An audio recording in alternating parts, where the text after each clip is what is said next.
O capítulo 3 da Confissão de Fé fala sobre os eternos decretos de Deus. O primeiro ponto vai dizer o seguinte: desde toda a eternidade, pelo muito sábio e santo conselho de sua própria vontade, Deus ordenou livre e inalteravelmente tudo quanto acontece, porém de modo que nem Deus é o autor do pecado, nem violentada é a vontade da criatura, nem é tirada a liberdade ou contingência das causas secundárias antes estabelecidas, dos eternos decretos de Deus. Então o ponto 1 nos ensina que Deus ordenou tudo o que acontece. Para entender isso, é importante a gente entender o seguinte: existe a vontade decretiva, é a vontade de decreto. Deus conhece todas as coisas, Ele é onisciente, Ele então decretou todas as coisas, Ele conhece tudo o que vai acontecer, passado, presente e futuro. Isso é a soberania de Deus. Mas aí vem a pergunta: Deus sabe o que eu vou fazer amanhã, o que eu vou cometer amanhã, o pecado que eu vou cometer, que você vai cometer amanhã. Mas Deus sente prazer nisso? É da vontade de prazer de Deus, ou Deus tem prazer nisso? Então existe a vontade decretiva, Deus sabe e ponto final. Acabou, não tem o que discutir. Outra coisa é se é da vontade dele, no sentido de ele ter prazer nisso, eu pecar. Não é da vontade de prazer de Deus, pois Ele já deixou a sua palavra para que eu não peque. Ele sabe o que eu vou fazer, mas Ele não tem prazer nisso. Uma coisa é Deus saber e Deus ter decretado. Ele sabe o dia que eu e você vamos morrer. Ele sabe o pecado que nós iremos cometer hoje ou amanhã, mas Ele não tem prazer nesse pecado que nós iremos cometer. Então, para a gente entender isso, a vontade de decreto e vontade de prazer em Deus. Segundo ponto: ainda que sabe tudo quanto pode ou há de acontecer em todas as circunstâncias imagináveis, Deus não decreta coisa alguma por havê-la previsto como futura ou como coisa que havia de acontecer em tais condições. O que é que isso quer dizer? Nada pega Deus de surpresa. Deus fez um plano, mas deu errado. Então ele criou o homem, e aí o homem pecou, então ele falhou na sua criação, então ele se arrependeu da sua criação. A expressão se arrependeu, que nós encontramos em alguns lugares na Bíblia, é só para uma compreensão nossa. Não significa de que Deus fez errado e agora ele tem que consertar o que ele fez, ou como faz o GPS quando a gente erra o caminho, né? Faz de novo o trajeto. Não, nada pega Deus de surpresa. Ele conhece todas as coisas, nada muda os planos de Deus. Essa história de que a oração muda os planos de Deus, não muda os planos de Deus, muda o nosso plano, muda o nosso coração, muda a nossa vontade, muda o nosso caminho, muda o nosso jeito de ser e de pensar as coisas, e não em Deus. Nós não temos o poder, meus irmãos, e olha só que perigo que há, o poder de mudar Deus em alguma coisa. Lembra de um texto bíblico quando o rei Ezequias está para morrer e ele pede, através da oração, e Deus lhe dá mais um tempo de vida? A minha pergunta é: Deus não sabia quando Ezequias iria morrer? Ele não já havia decretado isso? Então a oração de Ezequias, ou pedido, não mudou a vontade de Deus. Muda em Ezequias, mas não mudou a vontade decretiva de Deus. Deus então já sabia quando Ezequias iria morrer, que Ezequias iria fazer o pedido, que haveria mais alguns anos para Ezequias. Deus conhece todas as coisas, como Jó diz, no capítulo 42, texto tão conhecido nosso, os planos, os propósitos de Deus não podem ser frustrados. Nada frustra Deus, nada pega Deus de surpresa. Isso é maravilhoso, meus irmãos, servir a um Deus assim.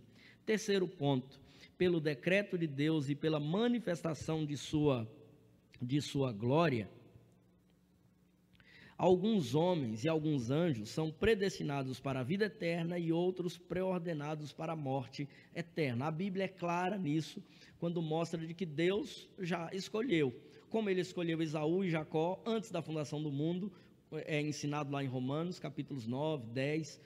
Deus já escolheu os homens, já preordenou isso, já predestinou, ele conhece, já elegeu, uns para o inferno, outros para o céu, anjos, então Deus conhece todas as coisas, preordenou ou predestinou.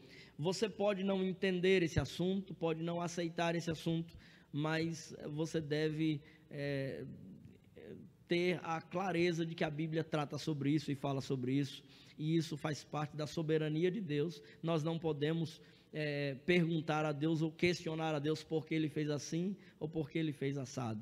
Apenas entender e compreender de que Deus é soberano e Ele sabe de todas as coisas e Ele tem todo o poder. Então nós entendemos de que Deus sabe todas as coisas porque Ele decretou todas as coisas.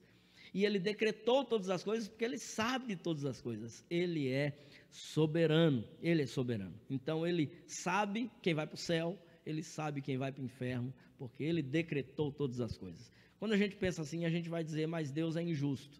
Meus irmãos, Deus seria talvez justo se todos fossem para o céu, ou se todos fossem para o inferno. Aliás, todos iriam para o inferno. Nós devemos entender a misericórdia de Deus. O fato de alguns irem para o céu mostra a misericórdia, o amor de Deus, e não a injustiça de Deus. Todos mereciam ir para o inferno. Isso deve causar no meu e no teu coração gratidão a Deus, por entendermos de que somos eleitos de Deus, escolhidos de Deus, sem merecermos, sem justiça nenhuma da nossa parte. Ponto 4. Esses homens e esses anjos assim predestinados e preordenados são particular e imutavelmente designados, e seu número é tão certo e definido que não pode ser nem aumentado nem diminuído. Tudo acontece exatamente de acordo com os seus planos. Nada muda. Nada muda. Os dias da nossa vida, os anos da nossa vida, as pessoas que irão para o céu, que irão para o inferno, tudo acontece exatamente como Deus quer. A Bíblia diz que nenhuma folha de uma árvore cai sem o consentimento de Deus, sem o conhecimento de Deus. Nenhum cabelo, um fio do nosso cabelo cai ou deixa de crescer, sem Deus não conhecer. Ele conhece, Ele sabe de todas as coisas e preordenou todas as coisas. Glória a Deus por isso. Ponto 5, segundo o seu eterno e imutável propósito, e segundo o seu santo conselho e beneplácito de sua vontade, antes que fosse o mundo criado, Deus escolheu em Cristo para a glória eterna os homens que são predestinados para a vida, para o louvor da sua gloriosa graça. Ele os escolheu da sua mera e livre graça e amor, e não por previsão de fé, ou de boas obras, ou de perseverança nelas, ou de qualquer outra coisa na criatura, que a isso movesse como condição ou causa. Então, o ponto 5 vai nos dizer de que é eterno e imutável o propósito de Deus, antes da fundação do mundo. Antes da fundação do mundo. Deus, então, escolheu, o seu propósito é eterno e imutável. E Ele escolhe o homem, não o homem escolhe Deus. E também outro princípio que aprendemos na Santa Palavra é de que eu não sou salvo por causa das minhas boas obras. Não. Eu não fiz nada para merecer essa salvação, ou eu não alcanço, nenhum homem alcança por si mesmo a salvação. É só por graça, é só pela misericórdia de Deus. Ponto 6. Assim como Deus destinou os eleitos para a glória, assim também, pelo eterno e muito livre propósito de sua vontade, preordenou todos os meios conducentes a este fim. E os chamados para a fé em Cristo, pelo seu Espírito que opera no tempo devido, são justificados, adotados, santificados e guardados pelo seu poder, por meio da fé salvadora. Além dos eleitos, não há nenhum outro que seja remido por Cristo, eficazmente chamado, justificado, adotado, santificado e salvo. Preordenou os meios para a salvação, de modo que tudo vem de Deus. De modo que a gente pode dizer o seguinte: ninguém vai poder dizer que chegou no céu dizendo assim, porque eu fiz isso ou porque eu fiz aquilo. Não. Como também ninguém chegará no inferno dizendo, eu cheguei aqui no inferno, a culpa é de Deus, porque Ele predestinou que eu chegasse aqui. A culpa é do homem, a culpa é do homem que pecou, a culpa é do homem que pecou. E a graça vem de Deus para salvar o homem. Até a fé que nós temos foi Deus que nos deu. Então, nada é pela nossa própria obra. Tudo vem de Deus. Ponto 7. Segundo o inescrutável conselho de sua própria vontade, pela qual ele concede ou recusa misericórdia como lhe apraz, para a glória do seu soberano poder e sobre as suas criaturas, para o louvor de sua gloriosa justiça, o resto dos homens foi Deus servido não contemplar e ordená-los para a desonra e ira por causa dos seus pecados, por causa do seu pecado. O homem vai para o inferno por sua própria culpa, pelo pecado.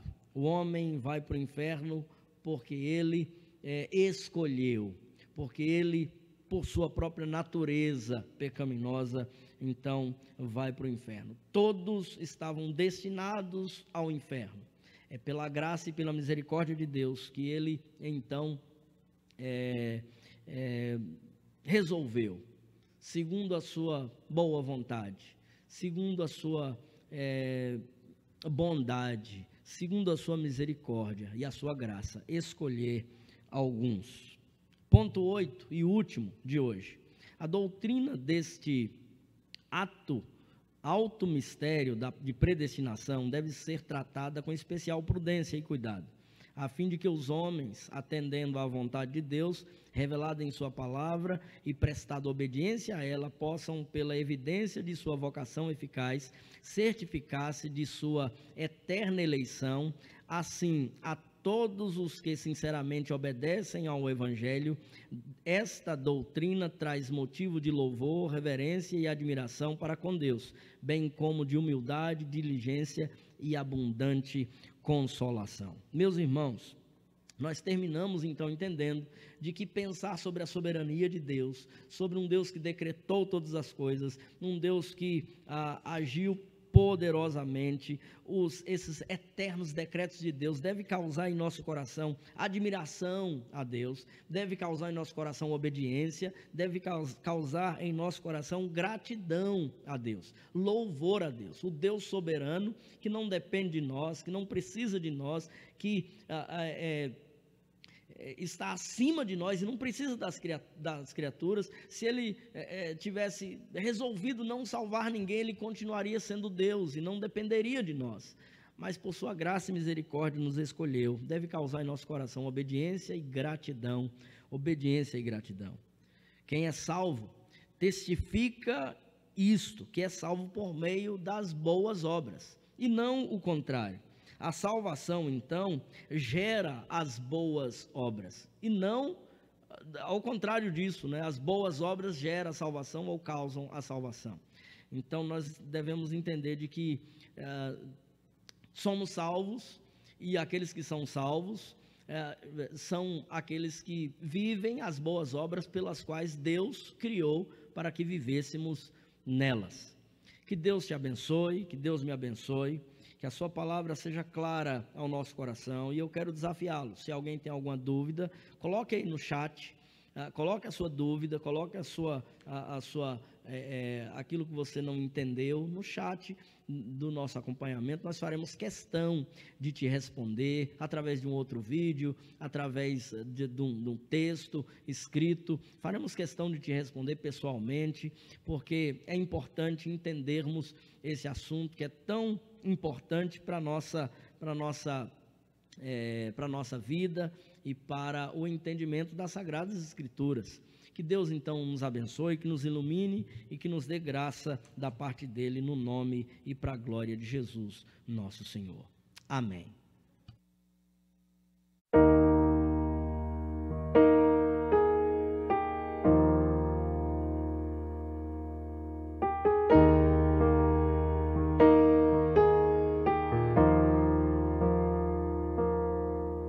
Preciosa graça de Jesus, perdido me encontrou,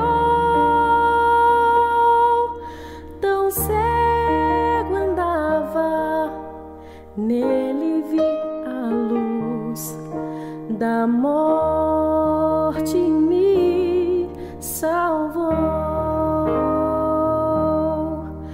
A graça libertou-me assim.